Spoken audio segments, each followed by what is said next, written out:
सुबह के 8 बज चुके थे, लेकिन अनिका और यशस्वी दोनों में से किसी की नींद नहीं खुलती है। अनिका, आज सुबह की चाय नहीं मिलेगी क्या? हम सभी चाय का इंतजार कर रहे हैं। अनिका अलसाई हुई आवाज में कहती है, सौरभ, चाय यशस्वी बना रही होगी, तुम्हें थोड़ी देर में मिल जाएगी चाय। इधर यशस्वी भी सो रही थी। दोनों में से कोई उठकर रसोई में नहीं जाती। सुबह के 9 बज जाते हैं, तब अनिका की नींद खुलती है। हाय, सुबह के 9 बज गए। तुम सो जाओ, अभी तो सुबह के 9 ही बजे हैं। ब्रेकफास्ट और लंच ऑफिस में कर लूंगा मैं आपको 2 मिनट में ब्रेकफास्ट और लंच तैयार करके देती हूँ। अनिका अपनी आंखें मलती हुई उठती है और रसोई में जाती है। तब यशस्वी भी वहां आती है। यशस्वी, जल्दी से सबके लिए ब्रेकफास्ट और लंच तैयार करना है। 10 बजे सौरभ को ऑफिस के लिए निकलना है। हमें तो सुबह की चाय भी नसीब नहीं हुई। लगता है सुबह की चाय की उम्मीद ही छोड़नी पड़ेगी। माँ जी, अभी तो 9 बजे है, मैं अभी सबके लिए बना रही हूँ ना चाय। अनिका फ्रिज में से चाय का पतीला निकालती है, उसे चूल्हे पर चढ़ाती है और गैस को तेज आंच पर कर देती है। एक उबाल आती ही वो चाय छान कर सबको पीने के लिए देती है। इतनी जल्दी चाय कैसे बन गई? माँ जी, मैंने पतीले में चाय का सारा सामान डालकर कल रात फ्रिज में रख दिया था और आज सुबह उसे चूल्हे पर चढ़ा दिया, बस बन गई चाय।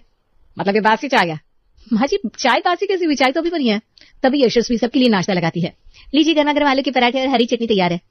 10 मिनट में आलू के पराठे तैयार भी हो गए? बहू, ना तूने आलू उबाले ना आटा लगाया और 10 मिनट में आलू के पराठे तैयार भी हो गए? कोई जादू की छड़ी है क्या तेरे पास? माँ जी, मैंने परसों आलू मटर की सब्जी बनाई थी, तभी ज्यादा आलू उबाल कर रख लिए थे मैंने। ज्यादा आलू उबाल कर रख लेने से कभी ना कभी काम में आ ही जाते हैं। और आटा कल रात में ज्यादा लगा लिया था, जिससे 10 मिनट में पराठे बनकर तैयार हो गए। अगर आलू आज सुबह उबाले होते और आटा भी अभी लगा लिया होता तो कुछ बिगड़ जाता क्या तेरा? माँ जी, जो काम हम थोड़ी देर पहले कर सकते हैं उसे तो कर ही सकते हैं ना। उससे समय की बचत भी हो जाती है और काम भी हो जाता है। उबले हुए आलू और आटा पुराना हुआ तो क्या हुआ, पराठे तो ताजे है ना। घर के सभी सदस्य नाश्ता करने लगते हैं। नाश्ते में कुछ तो गड़बड़ है, टेस्ट अच्छा नहीं आ रहा। शायद चटनी का स्वाद खराब हो चुका है। अनुभा चटनी अलग से खाकर देखती है। हरी चटनी खराब हो चुकी है। यशस्वी बहू, ये हरी चटनी कब बनाई थी तूने? हरी चटनी, ये तो मुझे याद नहीं, यानी कब भाभी ने बनाई होगी। फ्रिज में रखी थी तो मैंने परोस दी। माँ जी, मैंने पिछले हफ्ते पकौड़े बनाए थे ना, ये हरी चटनी तो तब की है। इतनी पुरानी हरी चटनी खराब तो होनी थी। हरी चटनी खराब कैसे होगी? मैंने तो फ्रिज में रखी थी। अरे फ्रिज में रख दिया तो क्या खराब नहीं होगी? एक ही चीज कितने दिनों तक फ्रिज में रखकर चलाओगी? तुम दोनों थोड़े हाथ पैर क्यों नहीं चला लेती? माँ जी, मैं आप लोगों को टोमेटो सॉस लाकर देती हूँ। अनिका सबको टोमेटो सॉस लाकर देती है, जिसके साथ सभी लोग आलू के पराठे खाते हैं। आज झंडा मैदान में मेला लगा है, सोच रही हूँ मेला घुमाओ। पूरे परिवार को बासी खाना खिलाने वाली और आज का काम परसों करने वाली दोनों आलसी बहुएं घूमने के नाम पर फौरन तैयार हो जाती हैं। माँ जी, मेला घूमने तो मैं भी चलूंगी, मैं बस अभी तैयार होकर आई। मेले में ना बहुत प्यारे प्यारे सूट मिलते हैं। पिछले साल मैंने मेले से 2 सूट लिए थे, सबने बहुत तारीफ की थी। माँ जी, मैं भी आपके साथ चलूंगी, बस 10 मिनट में तैयार होकर आती हूँ। आलस के मारे दोनों में से कोई बर्तन नहीं धोती, लेकिन तैयार होकर मेला घूमने चली जाती है और रात में घर आकर दिन के यूज किए गए बर्तन में रात का खाना बनता है। इसी तरह दोनों बहुएं आलस के मारे घर से कचरा भी बाहर नहीं निकालती। रसोई के अंदर डस्टबिन में 4 दिन से कचरा पड़ा था, जिस कारण डस्टबिन कचरे से भर जाता है। दोनों डस्टबिन के ऊपर कचरे को फेंकने लगती है और पूरे घर में बदबू फैल जाती है।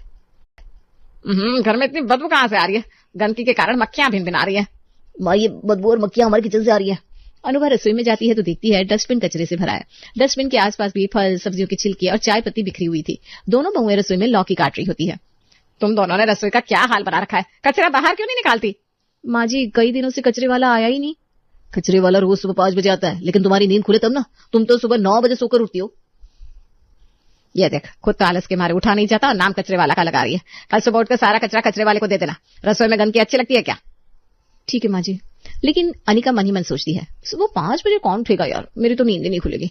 यशस्वी को बोल देती है, वो सुबह 5 बजे उठकर सारा कचरा निकाल देगी। यशस्वी, तुम सुबह 5 बजे उठकर कचरा निकाल देना। मैं? भाभी, मुझे सुबह 5 बजे नहीं उठा जाएगा। फिर घर का कचरा कौन निकालेगा?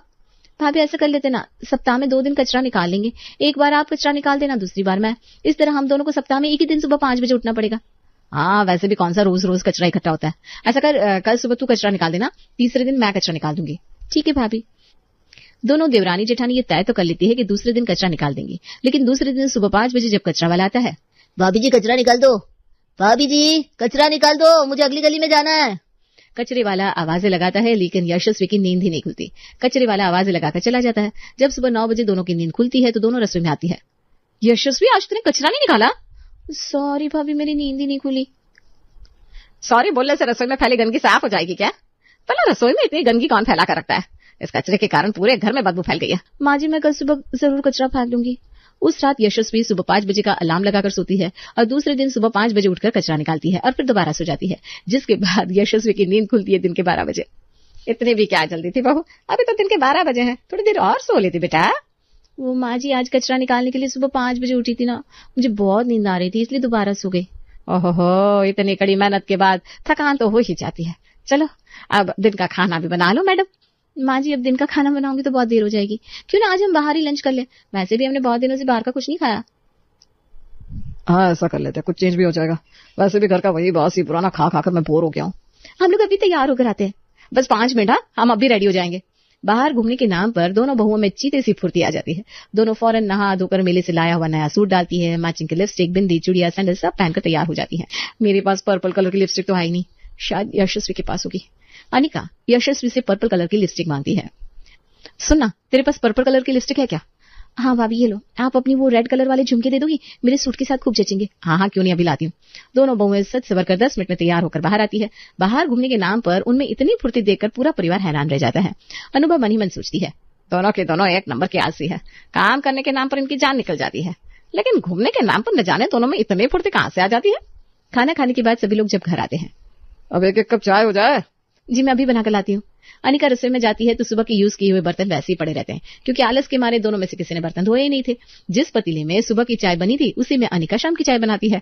ये तो अच्छा है कि मैंने सुबह की चाय पत्ती फेंकी नहीं, अब चाय में कलर आने में ज्यादा देर भी नहीं लगेगी और 5 मिनट में चाय रेडी हो जाएगी। संडे को पूरा परिवार दोपहर का खाना खा रहा था। दोनों बहुएं खाना लगाती है। खाने में सब्जी और रोटी होती है। अनिका बहू, आज तूने खाने में दाल नहीं बनाई? दाल के बिना खाना कैसे खाया जाएगा? पिताजी मैंने कल ही दाल बनाई थी। कल रात बनाई थी तो आज क्यों नहीं बनाई? हमने इतनी टेस्टी आलू मटर की सब्जी बनाई है, सोचा इस सब्जी के आगे दाल को कौन पूछेगा, इसलिए दाल नहीं बनाई। यशस्वी तुम भूल गई क्या, पिताजी को खाने में रोज दाल चाहिए। दाल के बिना तो ये खाना ही नहीं खाते। जब मैं खाना बनाती थी तो एक दिन ऐसा नहीं जाता था कि जिस दिन दाल ना बनाई हो। माँ जी मैं कल दाल जरूर बना दूंगी। कल नहीं, दाल आज रात बननी ही चाहिए। अनिका रात के खाने में काफी सारी दाल बना लेती है और रात के खाने के लिए दाल अलग निकालकर बाकी बची हुई दाल को फ्रिज में रख देती है। उस रात वो सभी को खाने में सब्जी के साथ साथ दाल भी देती है। अगले दिन, भाभी आज भी आपने दोपहर के खाने में सिर्फ सब्जी चावल बना दी, पिताजी के लिए दाल नहीं बनाई। अरे दाल तो रखी है ना फ्रिज में। यशस्वी फ्रिज खोलकर देखती है तो उसमें बड़े पतीले में काफी सारी दाल रखी थी। ये आपने अच्छा किया, कौन रोज रोज दाल बनाए, अब ये दाल कुछ दिन तो चली जाएगी। तो आज के खाने के लिए दाल निकालकर उसमें तड़का लगा दे, दाल फ्रेश हो जाएगी। यशस्वी ऐसा ही करती है और वे एक ही दाल 3 दिन तक सबको खिलाती रहती है। 3 दिन लगातार वही दाल खाकर घर के सभी सदस्य बोर हो जाते हैं। क्या बात है अनिका बहू, इस बार राशन में सिर्फ तुअर की दाल मंगाई है क्या? माँ जी मैंने तो तुअर, मूंग, मसूर, चना, काली उड़द सारी दालें मंगवाई थी।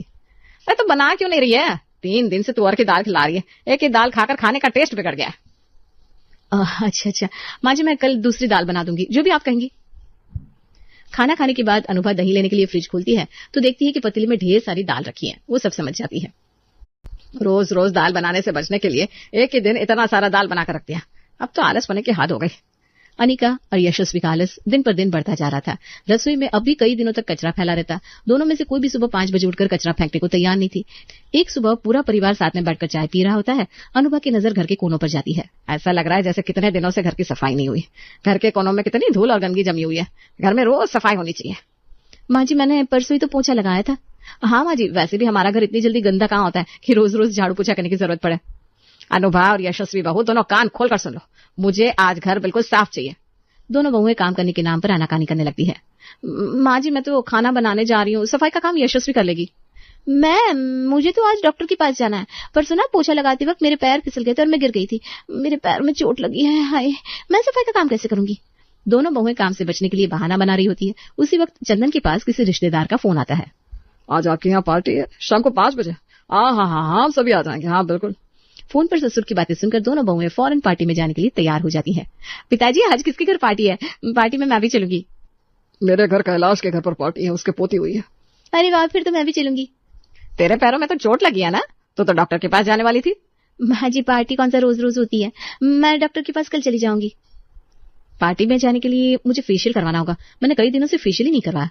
हाँ भाभी मुझे भी ना मैनिक्योर पेडिक्योर करवाना है। देखिए ना मेरे नेल्स कितने गंदे हो गए, और बालों की प्रेसिंग भी करा लेंगे। दोनों बहुएं घर के सारे काम छोड़कर तैयार होने के लिए ब्यूटी पार्लर चली जाती हैं और शाम को दोनों सबके साथ पार्टी में जाती है। अगले दिन दोनों बहुओं में से कोई भी नाश्ता नहीं बनाता। दिन के 10 बज जाते हैं। लगता है आज भूखे ऑफिस जाना पड़ेगा। ना तो नाश्ते का पता है ना तो लंच का। अनुभा रसोई में जाकर देखती है तो रसोई में सन्नाटा पसरा होता है। दोनों में से कोई बहू अपने कमरे से बाहर निकल कर ही नहीं आती। अनुभा अनिका के कमरे में आती है।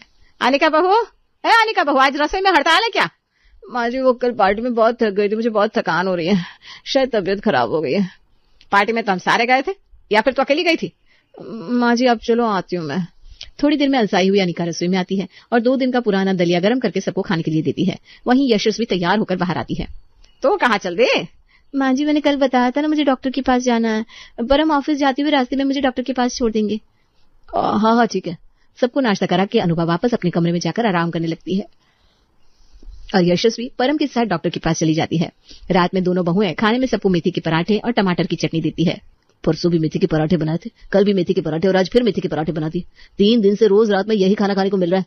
रसोई में और कोई हरी सब्जी नहीं है या सारे राशन खत्म हो गया? मेथी के पराठे सेहत के लिए अच्छे होते हैं, इसलिए हमने आज भी मेथी के पराठे बना दिए।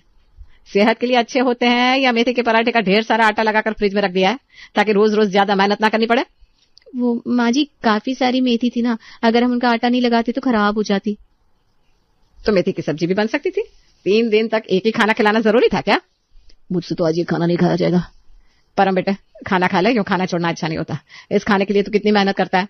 3 दिन का बासी खाना खाने का किसी का भी मन नहीं होता है, लेकिन फिर भी सभी लोग किसी तरह खाना खाते हैं। दोनों बहुओं के आलसपने से पूरा परिवार परेशान हो चुका होता है। सभी आपस में बातें करते हैं और दोनों को रास्ते पर लाने के लिए तरकीब आजमाते हैं। एक दिन सौरभ अनिका को मूवी की 2 टिकटें देता है। अनिका ये मूवी की 2 टिकट्स हैं, तुम और यशस्वी मूवी दिखाना। अरे वाह, आज तो मेरी और यशस्वी की मौज ही मौज है। अनिका यशस्वी को ये बात बताती है। भाभी बाहर हम खूब मस्ती करेंगे, गोलगप्पे भी खाएंगे और टिक्की चाट भी। रोज की तरह दोनों शॉर्टकट में घर का काम निपटाती है और आराम करने लगती है। शाम होने से पहले दोनों तैयार होकर मूवी देखने के लिए सिनेमा हॉल में जाती है। लेकिन जैसे ही दोनों टिकट चेकिंग की लाइन में लगती है। ये क्या मैडम जी, अब सुबह का टिकट लेकर शाम का शो देखने आ गई? क्या सुबह की टिकट? नहीं, आप ठीक से देखो, ये शाम की टिकट है। मैडम जी ये हमारा रोज का काम है, हमें मत समझाओ। अब पढ़ी लिखी हो, कम से कम टिकट अच्छे से चेक कर लेती। आप खुद ही देख लो इसमें क्या लिखा है। अनिका टिकट देखती है तो उसमें मॉर्निंग शो का टाइम लिखा था। दोनों देवरानी जेठानी का मुंह लटक जाता है। दोनों को बिना मूवी देखे घर वापस आना पड़ता है। आगे तुम दोनों कैसे रहे मूवी? हमने मूवी देखी नहीं। आपने मुझे शाम को मूवी देखने के लिए कहा था, जबकि टिकटें तो दिन के शो की थी। हाँ भाई, आपको पता है वहां हमारी कितनी बेइज्जती हुई, हमारा मूड खराब हुआ सो अलग। आज समझ में आया कि हमारा भी इतना ही मूड खराब होता है जब तुम दोनों हमें 3-4 दिन का पुराना खाना खिलाती हो। जब 3-4 दिन का पुराना खाना खाया जा सकता है तो सुबह की टिकट से शाम का शो क्यों नहीं देखा जा सकता? अब तो दोनों देवरानी जेठानी चुप। दोनों में से किसी को समझ में नहीं आ रहा था कि क्या जवाब दे। इसी तरह एक दिन दोनों की सहेलियां घर पर आने वाली होती है। माँ जी कल शाम हमने घर पर किटी पार्टी रखी है, हमारी सहेलियां घर आ रही हैं। सहेलियों को तो घर बुला लिया, लेकिन रसोई में 4 दिन से कचरा सड़ा रखा है। क्या यही दिखाने के लिए अपनी सहेलियों को घर बुला रही हो? माँ जी मैं कल सुबह उठकर सारा कचरा फेंक दूंगी और घर भी साफ कर दूंगी। अनुभा ने भी सोच लिया था कि यही मौका है, इस बार दोनों को सबक सिखा कर रहेगी। शाम को अनुभा बाहर टहलने जाती है तो उसे कचरे वाला मिल जाता है। मालकिन बहुत दिनों से भाभी जी ने कचरा नहीं दिया, उनसे कह देना मैं कल सुबह आऊंगा। अरे भैया कल सुबह हमारे घर में कोई नहीं होगा, तुम कचरा लेने परसों आना। ठीक है मालकिन। अब दूसरे दिन यशस्वी सुबह 5 बजे उठकर कचरे वाले का इंतजार करती है, लेकिन वो तो कचरा लेने आता ही नहीं और 4 दिन का कचरा किचन में रह जाता है, जिसके कारण पूरे घर में बदबू फैल जाती है। शाम को जब दोनों बहुओं की सहेलियां घर आती है तब उन्हें रसोई से कचरे की बदबू आती है। इतनी बदबू कहाँ से आ रही है? ऐसा लग रहा है जैसे कहीं कुछ सड़ रहा है। रिया ये बदबू शायद रसोई से आ रही है, देखो उधर मक्खियां भी भिन-भिना रही है। तुम दोनों ने रसोई में कचरा सड़ा रखा है क्या? तुम दोनों घर की सफाई नहीं करते? इस घर में तो बैठना भी मुश्किल हो रहा है। हम लोग फिर कभी आएंगे। दोनों देवरानी जेठानी की सहेलियां अपने अपने रुमाल से अपना अपना नाक ढक कर फौरन घर से बाहर निकल जाती है और किटी पार्टी शुरू होने से पहले ही खत्म हो जाती है। यशस्वी और अनिका का चेहरा उतर जाता है। इतनी बेइज्जती तो पहले कभी नहीं हुई। गलती तो हमारी ही है ना। माँ जी और घर के सारे लोग हमें कहते कहते थक गए, लेकिन हमने अपने आलस में घर का क्या हाल बना दिया। हमारी बेइज्जती तो होनी ही थी। उस दिन दोनों